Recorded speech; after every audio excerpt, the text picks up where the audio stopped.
Olá, pessoal, voltando à nossa aula 7, se eu não me engano, aula 7, né? Continuando a questão do constitucionalismo português, como eu falei antes, a gente teve grande influência da maçonaria, elite política, muitos da elite política eram maçons, eles apoiavam Dom Pedro no Brasil, tá? Dom João VI não queria ir para Portugal, inicialmente, não queria nem enviar Dom Pedro para ir para Portugal, ele queria ficar no Brasil. Só que a gente teve a adesão da Bahia e do Pará às cortes, enquanto o Rio de Janeiro ele estava apoiando Dom Pedro aqui, né? Em 1821, Dom Pedro pensa, não, eu vou. Aí Dom João fala, não, você não vai. Aí Dom João jura a Constituição, né, que foi aprovada lá pelas cortes, e ele resolve ir. Dom Pedro, então, ficaria no Brasil como regente, ok? Em 21 de abril de 1821, acontece aqui no Brasil, lá no Rio de Janeiro, uma manifestação, tá? Por quê? Porque essa manifestação estava querendo que Dom Pedro, se eu não me engano, foi liderado por portugueses, estava querendo que Dom Pedro jurasse a Constituição e que ele ficasse aqui no Brasil. Dom Pedro, ele então reprime a manifestação, 30 pessoas mais ou menos morrem, o pessoal critica, né? Ele, cara, você é muito violento, que não sei o que lá, não sei o que lá. Mostra um pouco do caráter muito forte, né, de Dom Pedro e como isso iria influenciar o primeiro reinado. Em relação a Portugal, voltando ali para o contexto de Portugal, a corte volta, Carlota Joaquina vai junto, feliz da vida que estava finalmente voltando para Portugal. 4 pessoas deixam o Brasil, Dom João vai também. Dom Pedro, ele fica no Brasil como regente, e isso finaliza aqui o período joanino, né? Dom João e Dom Pedro têm uma conversa ali meio tensa, vão falando que vai sentir saudade, pedindo para cuidar bem do Brasil, né? E Dom João vai-se embora. Dom João, gente, ele leva muito dinheiro do Brasil, muito ouro, muito diamante, carrega mesmo tudo para Portugal, esvazia o Banco do Brasil e depois fecha por causa disso. É uma situação difícil. Só um segundo. Pera. Gente, tem um problema aqui no meu slide, inverteu tudo, tá? Então eu vou falar aqui na ordem pra vocês. Eu acho que eu vou só consertar isso aqui, um segundo. Ok, pessoal, coloquei na ordem mais certa. Dom João então chega em Portugal, desembarca ali em julho de 1821, é recebido em Lisboa com uma cerimônia muito bonita e tem que aceitar a Constituição. A Constituição limita o poder real, ele vai ter que nomear um novo ministro ali, que vai ter que ser aceito pelo parlamento, né? E ele tem uma entrada assim triunfal na capital, o povo lá gritando, ei, o rei voltou, o rei voltou. Carlota Joaquina se recusa a jurar a Constituição. Dom João dá graças a Deus e deixa ela desterrada, tipo exilada num castelo lá. Ela fica mandando no castelo o resto da vida dela, morre lá. E Dom João finalmente tá livre. Na cabeça dele, ela era dor de cabeça, tá? O dia do figo. Gente, no fim, o que acontece? Quando o pessoal percebe que Dom João voltou para Portugal e que Portugal tá muito querendo diminuir a autonomia do Brasil e tal, o povo fala, ei, Dom Pedro, fica aí, moço, fica aí, seja regente, ajuda nós, né? E a mobilização, tem toda uma mobilização política por trás e todo mundo pedindo, o povo, a população no geral, né? As elites, os comerciantes, os padres, todo mundo. Dia 9 de janeiro de 1822, Dom Pedro resolve que vai ficar, não vai voltar para Portugal, né? Ele estava aqui como regente, ele não, diga ao povo que fico. Isso já marca uma ruptura com Portugal, porque agora o que era regente ele não vai voltar. Já a coroa, uma parte foi, mas ele ficou e ele era um representante da dinastia, né? E aí, ficando, o que ele vai fazer? Ele vai na verdade, começa aqui, ó, caminho para a independência. Ele convoca, gente, uma constituinte, tá? E fala que agora o Brasil vai ser um país livre. E as cortes ouvem, fala disso, fala não, anulam os atos de Dom Pedro, fala que não tem validade, fala que é para ele voltar para Portugal. Quando Dom Pedro escuta isso, ele dá o famoso grito do Ipiranga, independência ou morte. E ele é coroado em dezembro de 1822. E aí, sim, chega nessa parte. Gente, isso aqui tava tudo embaralhado, tá? Peço desculpas. Ele expulsa as tropas portuguesas rebeldes, tem brigaiada pelo território brasileiro todinho, forma um exército brasileiro, com liderança até de pessoas estrangeiras, um exército brasileiro que conta com mercenários. E ele monta ali um ministério chefiado por José Bonifácio, o patrono da independência do Brasil. Algumas correntes políticas da independência e da formação do novo Estado brasileiro são algumas não, né? As duas correntes, era a corrente conservadora e a corrente radical. A conservadora defende uma maior autonomia por agora, depois tem independência e quando tiver independência, a monarquia constitucional, né? A corrente radical era tudo ao mesmo tempo, muitas propostas. Uns queriam monarquia, uns queriam república, uns queriam independência agora, uns queriam independência depois.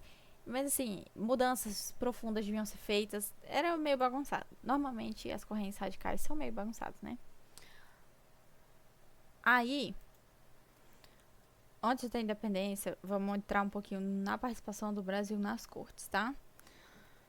As cortes, elas queriam manter um único rei, né? E elas chamaram os deputados brasileiros. E criaram juntas governativas para governar as grandes partes do reino, porque o reino agora estava todo dividido, uma parte na Europa, uma parte aqui. Dos brasileiros foram 70 vagas previstas e só 46 foram. Muitos pernambucanos foram, até porque ficava mais perto de Portugal, né? Chega lá. E eles carregavam instruções de José Bonifácio, tá? Só que mesmo que o reino ia ficasse unido, a política das cortes era de subordinação do Brasil a Lisboa, revogação de tratados que favorecessem o Brasil e principalmente os tratados de comércio, tá? E um desejo de recolonização, tá? Querer recolonizar o Brasil. Havia esse caráter recolonizador. O Brasil, obviamente, resistiu. Houve divisões internas, tá? Tinha uma galera que estava apoiando Portugal, tanto na Bahia quanto em Pernambuco. Lembrando que Pernambuco era uma região já revolucionária por si só. Então não era todo Pernambuco que apoiava Portugal. Mas lembrando que Pernambuco também não gostava da coroa no Rio de Janeiro, né? Conservadores como José Bonifácio eram mais moderados. Radicais como Gonçalves Leido já queriam independência. Tinha gente que estava querendo até república. Era uma coisa doida. E Dom Pedro, ele não sabia bem o que ele queria. Ele estava vendo o que dava, né? O Brasil ficou numa crise financeira louca, porque o Banco do Brasil estava sem dinheiro, que o dinheiro foi levado para Portugal. O sentimento de nacionalismo, como consequência, cresceu, né? As juntas provisórias foram criadas em 1821 e elas ficariam aqui no governo para ser o que governaria o Brasil na ausência do rei, tá? Dom João VI, que tinha colocado o Dom Pedro como regente, tem os atos anulados pelas cortes e Dom Pedro perde a administração, né? E Portugal começa a emitir vários decretos recolonizadores. Fala que as repartições que foram criadas no Brasil serão transferidas para Lisboa, envia tropas portuguesas para garantir que as medidas sejam seguidas, né? Falam que é para Dom Pedro voltar, rebaixam as províncias brasileiras e tiram a centralidade do Rio de Janeiro. Vai voltar do jeito que estava antes e agora é Portugal que está no controle. O povo reclama, ninguém gosta. Cria-se um clube da resistência lá de políticos que são a favor de resistir aos intentos recolonizadores de Portugal. Gonçalves Ledo é quem chefia isso tudo, né? E a galera pede para Dom Pedro ficar, não voltar, né? Aí tem o dia do fico, a Leopoldina apoia, ela tá... Gente, Leopoldina foi uma parte importante da nossa independência, tá? Ela tá tipo, ei, Dom Pedro, fica aí. É melhor, em vez de tu ser só um príncipe lá em Portugal, tu pode ser um rei aqui no Brasil. Tem um abaixo-assinado, Dom Pedro fala, eu fico para o bem da nação, não sei o que lá, não sei o que lá. Digo ao povo que fico. O movimento emancipacionista do Brasil fica mais fortalecido, né? O exército brasileiro formado, as províncias do sul se unificam ali em nome de Dom Pedro. Ele é declarado defensor perpétuo do Brasil, a maçonaria se aproxima do imperador, o imperador vira maçom, tá? O José Bonifácio tem essa cabeça de... Vou até falar. Independência moderada pela União Nacional. Enquanto Dom Pedro tinha a cabeça de independência ou morte. É interessante a gente entender isso. E por que posteriormente houve rompimento entre Bonifácio e Dom Pedro.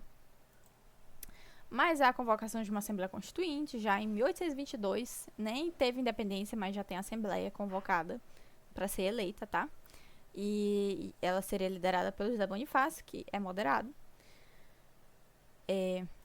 Só que, nesse contexto todo, o que é que Dom Pedro faz? Ele faz o decreto cumpra-se, dizendo que nenhuma medida que vem das Cortes ou de Portugal será cumprida ou terá validade no Brasil. Ele solta o manifesto dia 1º de agosto, fala para os brasileiros se unirem a ele e a causa de Dom Pedro e se preparar para um conflito iminente com Portugal. E José Bonifácio escreve manifesto para as nações amigas, conclamando já a independência do Brasil, falando que é para as nações americanas e aliadas apoiarem e reconhecerem o governo brasileiro, porque Portugal estava com intento expansionista, colonizador, tal e tal. Dom Pedro, nesse processo de garantir a permanência do governo dele no Brasil, vai para São Paulo. Isso é uma missão política, porque São Paulo ainda tá meio reticente, entendeu? Lá que ele conhece a Domitila, a amante. Babado, fofoca, mas é verdade. Lá ele conhece ela. Mas, tipo assim, e é lá que ele dá o grito de independência ou morte. Ele ainda tá assim na viagem, né? A corte dá novas ordens aí, falando que é pra ele voltar, que nada que ele fez vale a pena. O Dom Pedro tá na viagem ali pra São Paulo, vai até o Ipiranga, recebe a carta do José Bonifácio falando o que aconteceu. E em 7 de setembro de 1822, quando ele lê a carta, se revolta e fala independência ou morte. Gente, todas as pessoas que relataram isso, algumas falam que ele fez uma discursão antes de falar independência ou morte, outras falam que ele soltou algumas frases e aí falou independência ou morte. Tem gente que diz que ele só falou independência ou morte. Mas no final, o consenso é que em algum ponto, no fim, no início, no meio do discurso dele, ele disse independência ou morte, entendeu? Ele volta para o Rio de Janeiro, carregando o verde e amarelo como símbolo nacional, né? Não mais o azul e branco da Casa dos Bragança. É aclamado, o pessoal chega batendo palmo para ele ver ele chegando e grita para um lado, grita para outro, uma coisa muito massa, né? E assim, quais são as características principais da nossa independência? A gente se tornou independente e manteve uma monarquia, não uma república, que nem a América Espanhola. Foi um processo longo e gradual. Thalita, mas não foi só independência ou morte e acabou? Não, é um processo que vem desde 1808. Tá? Várias províncias resistiram, tá? Não foi um processo 100% pacífico, não foi só, declarei independente, agora eu sou. Não. Teve guerra, teve briga na Bahia, teve briga em Pernambuco, teve briga em um monte de lugar, no Pará, tá? Houve uma ruptura com Portugal, o Brasil e Portugal ficaram separados agora, não voltam mais a ficar juntos. A escravidão foi mantida, não houve ruptura em relação a isso. Centro-Sul continua com a centralização política, porque o Nordeste estava ali em decadência. A maior parte da população foi excluída da decisão política, tá? O Estado, então, ele foi criado onde da nação. A ideia de nação de Brasil só se fortalece a partir do fim da Guerra do Paraguai, ok? Existe um mito de que houve uma independência pacífica no Brasil, que não houve guerra nem resistência, mas, na verdade, houve sim. A consolidação, sim, foi rápida, relativamente rápida, a ordem social se manteve, não houveram conflitos que destruíram o tecido social brasileiro, que nem houve na América Espanhola, vários anos de guerra civil e destruição e fome. Não foi assim, tá? Mas a gente teve, sim, rebeliões e instabilidades, ok? Principalmente na Bahia, que expulsou as tropas portuguesas no dia 2 de julho e até hoje é feriado estadual, tá, na Bahia. A gente teve continuações também. Ordem social continuou, a escravidão continuou, a monarquia continuou, o latifúndio continuou, a economia agroexportadora continuou. A elite e a coroa se uniram, foi um governo inicialmente centralizado, tá? A monarquia era símbolo de unidade nacional e territorial. Ela visava evitar o desmembramento do território, como aconteceu na América Espanhola. E houve, sim, uma certa estabilidade institucional, tá? Existe, isso já caiu até no TPS, a lenda rosada, que é justamente essa ideia de que a independência foi pacífica, consensual e harmoniosa, e ela é contestada. Gente, isso não aconteceu. Houve um certo protagonismo de Dom Pedro durante o Grito do Ipiranga? Houve. Essa lenda fala que a independência veio só desse momento, mas não.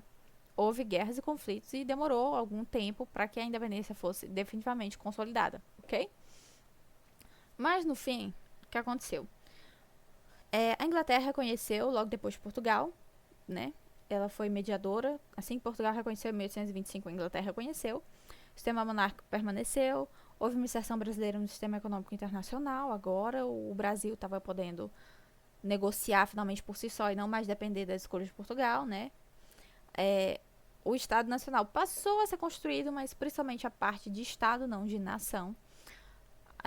Tá ali qual que é a diferença entre Estado e entre nação. A nação é o povo, o conjunto do povo que está conectado por um ideal de cultura, linguagem, identificação própria. O Estado é a instituição, envolve o território, a forma de governo e tudo mais. Não necessariamente, tipo assim, envolve o povo, obviamente, envolve a nação e as nações se envolve. Mas o Estado é a parte institucional, enquanto a nação é a parte pessoal, tá? Houve sim unidade territorial, a gente não se desmembrou, apesar de ter havido rebeliões, principalmente para o regencial. Não tivemos uma elite política homogênea, houve várias disputas e conflitos de formas diferentes que o Estado devia ser construído. E até o segundo reinado a gente passou por um grande momento de instabilidade política, tá? A gente vai ver isso nas próximas aulas.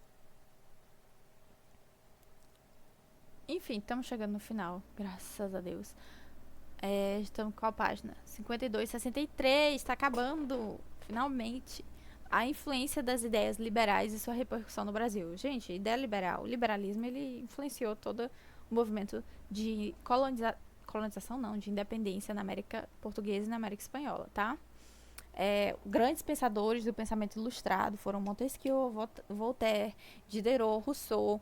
Eles defendiam ali a centralidade da razão, as leis naturais, o bem-estar era um dever do governo, devia haver até uma espécie de pacto social, apesar de que a ideia de pacto social ainda não entra aqui. E governos tirânicos poderiam sim sofrer com insurreições, eles podiam sim ser derrubados, tá? A origem do liberalismo foi o iluminismo.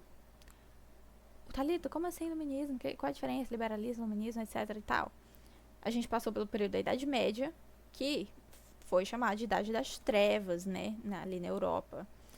Um pouco exagerado, diria eu, mas acontece.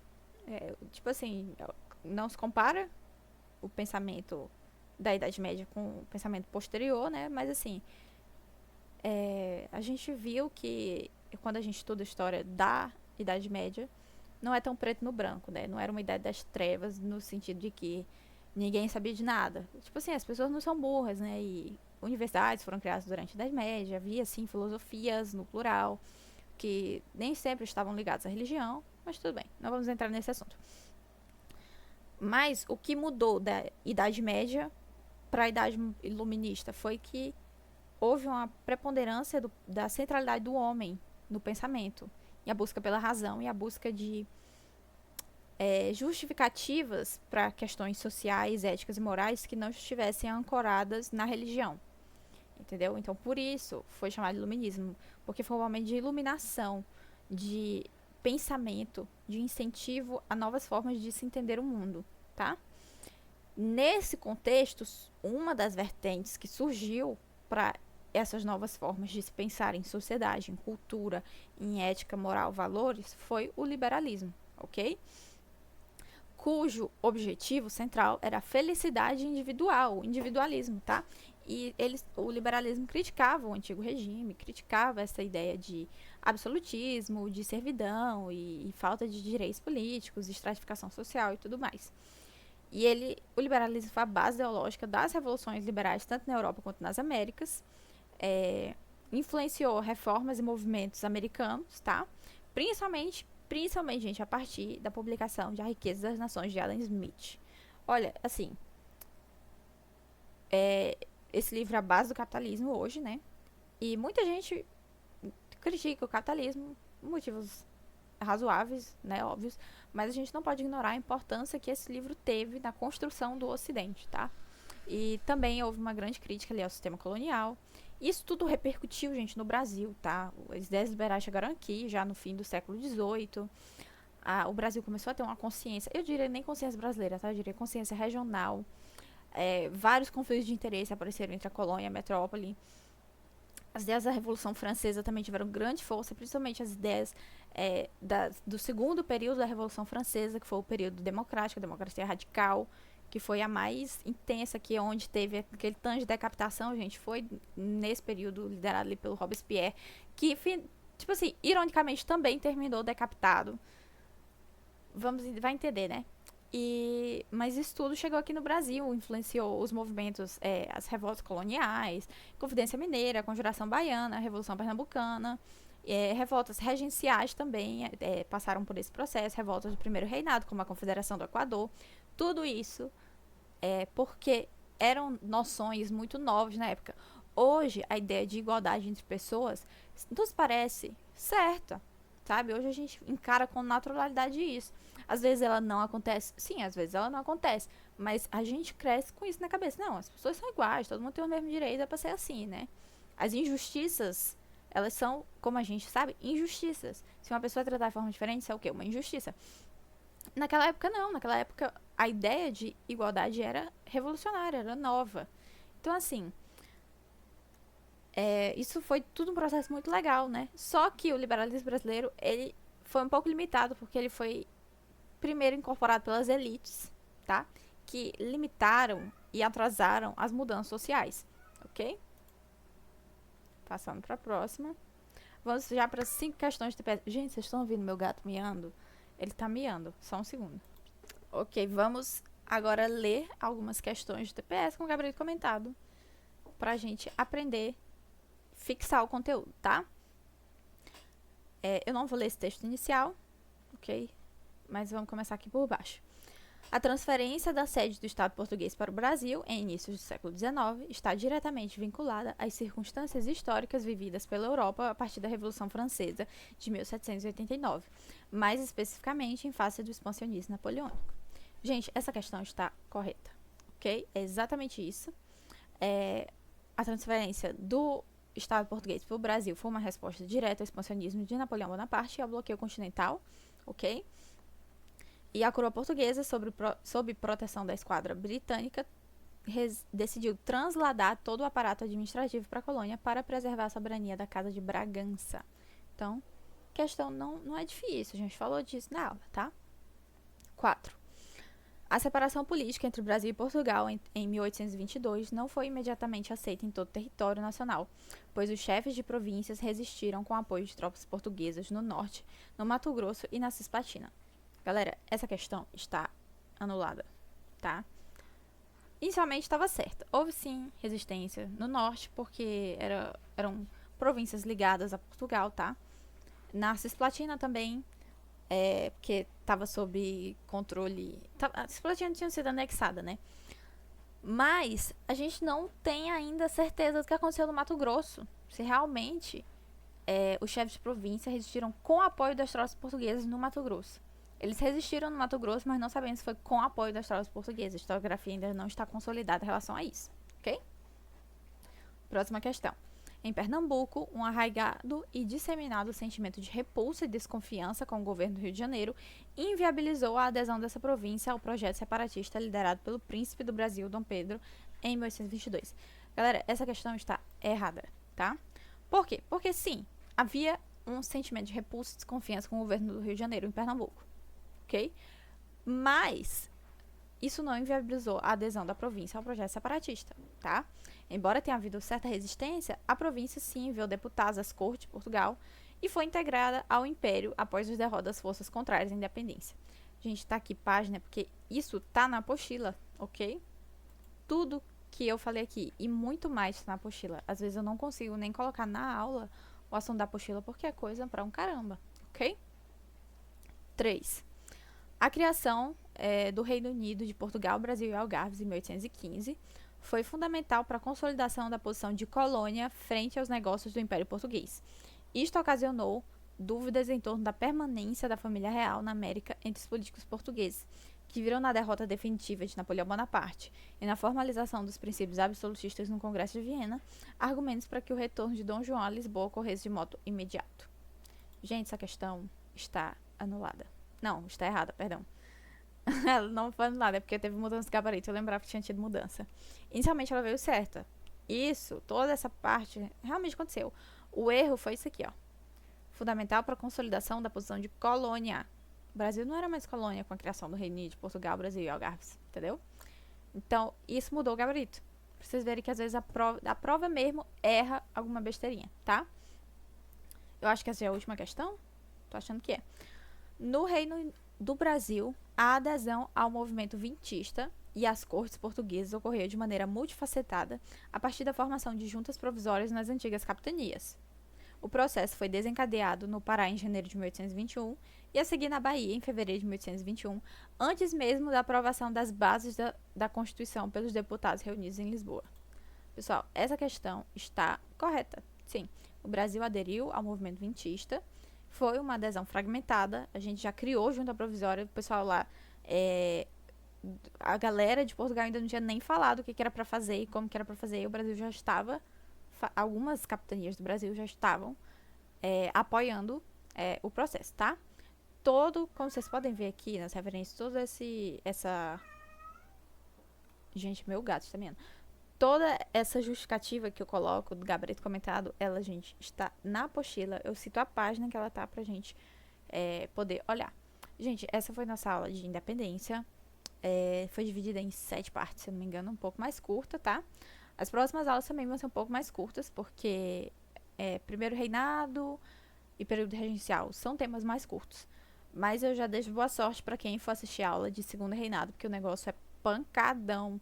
Existe muita coisa e não é fácil, é difícil o assunto, porque são mais de 40, quase 50 anos aí de segundo reinado, tá?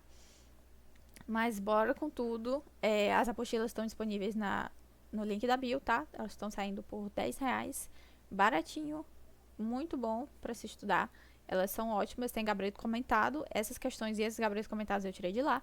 Tem simulado inédito com gabarito comentado e também tem proposta de questão discursiva com padrão de resposta, ok? Tchau, tchau, pessoal. Até a próxima.